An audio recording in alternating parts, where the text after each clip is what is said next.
It never ends. It still doesn't. Vince Russo. Vince Russo is someone who I've somewhat talked about on this channel. I really would like to do some more content on him historically, what his impact really meant to wrestling in many ways. But Piers Morgan, who's another culture vulture, another Brit, and if you're following this channel, you know how I feel about British people, aside from a few. But Piers Morgan, who is just snatching whatever's popular to talk about for views, as you do, I guess, he has now added Vince McMahon and his alleged case, trial, allegations, whatever the case. And Piers Morgan has Vince Russo on his show, along with Maven, Jonathan Coachman, some broad named Charlie, and then the infamous Klansman Phil Mushnick. Phil Mushnick. Somebody, I said this about Meltzer. I said this about Alvarez, that weirdo Bruce Mitchell. I don't know what it is about like these closeted journalists. Whenever you see them in real life, they always look peculiar. They always look abnormal. There's this guy named David Bixenspan. Oh, another monkey dick licking small hat. Another one.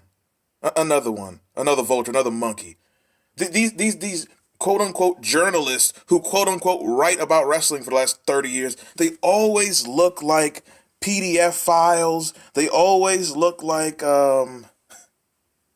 incels. They grew up in a basement, like under the basement, like, oh God, just they look like extras in Matilda. Hit the like button. Share this video. When's the last time you watched Matilda? Good Lord. I think the last time I seen Matilda was like 2002. Anyway. But Phil Mushnick comes up from under a rock, that monkey, and Piers Morgan, who is a manipulator and a snake, hell, he might be a wrestling promoter. Oh my God, Piers Morgan, he booked this better than McMahon, Bischoff, Heyman. He has Russo, Charlie, whoever that is, Coachman and Maven on the show, and they're talking about Vince McMahon for maybe about, 25 minutes. This was my experience with McMahon. He's like this. He was like this. He would not acknowledge you. He didn't care about our families. The truth. They all gave their experiences of Vince McMahon. And then Piers Morgan the whole time has Phil Mushnick listening in the background, and Mushnick is someone he's always been against wrestling and McMahon. He's one of these people, he's pushing an agenda. Everything about wrestling is bad. Everything about McMahon is bad. He's one of these people. It's like an Eminem groupie. Everything is just praise and worship of him. And if you're against Eminem, we hate you. Great. So Phil Mushnick is the same way. Everything is against McMahon, but if you're against McMahon, I like you. That groupie culture. He's a stan against Vince McMahon. Vince McMahon has his negatives, but it's not all negative. Phil Mushnick is still, and Russo said this to him on the show, Mushnick, you're still stuck in 1995. You're stuck in the 92 steroid trial, or whatever year that was. Mushnick is so behind the times. He literally brought up, what about all the wrestlers who've passed away under McMahon's watch, which was a point you would make back in like 2004. Because Phil Mushnick, since they actually put in a real drug policy since the Benoit, from '08 to now, how many wrestlers in WWE have passed away because of drug use? But he doesn't acknowledge that. Because it is a fact, they actually did put in a real system. Now, whether or not everybody had to adhere to it, that's another case. But the majority of I'd say 97% to 99% of the roster has had to follow that drug testing policy since 2008. The only exceptions are Vince, Triple H, Brock Lesnar, Cena, and maybe 2 or 3 others. But the majority had to follow this. The wrestlers who've passed away since '08 is because of old age. It's because of, they got up in years and heart failure, liver failure, all those type of things. It's no longer, you don't have the steroid passing aways anymore. But Phil Mushnick still thinks it's 1999. And the whole time, it was Russo. Oh, it was beautiful. Him and Russo going back and forth like Janelle Grant in Titan Tower. But and then the coach was talking about, because of WWE, I was able to, get to ESPN and do other things and have a nice family. And then Mushnick was just, oh, Coachman, you're a sellout. You're great. And he doesn't know Jonathan Coachman pretty much. Jonathan Coachman has been doing recent interviews saying he's disgusted by McMahon. McMahon and the company disrespected him. He's not a shill for Vince McMahon.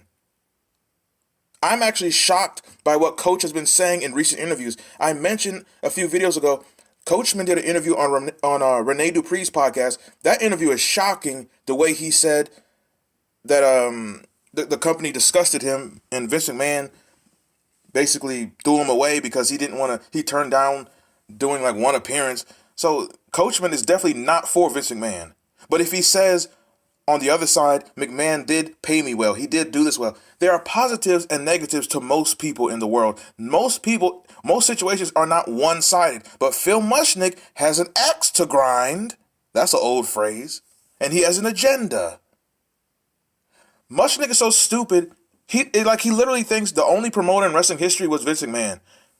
A lot of those wrestlers who passed away in the late 90s, early 2000s, they were in WCW. They were in ECW. Oh, but they wrestled for WWF. Yeah, they did. But they also wrestled for other companies. They didn't. First of all, this one of the myths of wrestling is wrestlers did not start using steroids until WWF in the 80s. That's a lie. That is a lie. There are wrestlers, first of all, there's worse drugs than steroids. Most of these people were on coke. You ever seen Hawk from the Road Warriors? Ever seen his promos in the 80s? Yeah, they were on the juice in NWA too, in Jim Crockett too, in Memphis too. There were people on the juice in the 70s. In all over the territory system, no matter where you went. Hello, in Mexico. First of all, if you thought the drug use is bad in America in wrestling, imagine Mexico in the 90s, early 2000s, probably till this day. But Phil Mushnick is so delusional, he thinks, no, everything is just McMahon. It was so beautiful how Russo checked him. Russo cut him off. Russo's mic was loud as hell. Mushnick is so delusional, and at the end of it, he couldn't even say anything. When the female spoke, I mean, this Mushnick guy, he embarrassed himself. And if you watch this, and if you read the comments, Cornette is a dick licker too. But if somehow Piers Morgan got Cornette on that, forget Russo. If he somehow, forget Cornette and Russo, if Piers Morgan somehow got Cornette and Mushnick together, oh my, what? Hit the like button. These two idiots going back and forth. But guess what? That will never happen because Jim Cornette is a coward. Jim Cornette is a typical coward. He'll talk crazy about you for years, but he'll never actually get in the same room with you. He'll never even get on the same live stream with you. So guess what? Mushnick would do it because he's an idiot and he likes to hear himself talk. But Cornette would never do it. They could easily patch Cornette in, but of course you have to think, Cornette's still stuck in the 70s. Do you think he has a webcam? Have you seen Cornette's wife? If you haven't seen the interview, just YouTube Piers Morgan, Vince Russo. Piers Morgan, Vince McMahon. It's a panel. It's tremendous. Mushnick looked like a clown. He looked like a typical old white man stuck in 1993. With the morals of somebody in 1973. I'm up out of here. Like, share, comment, subscribe, and that is it.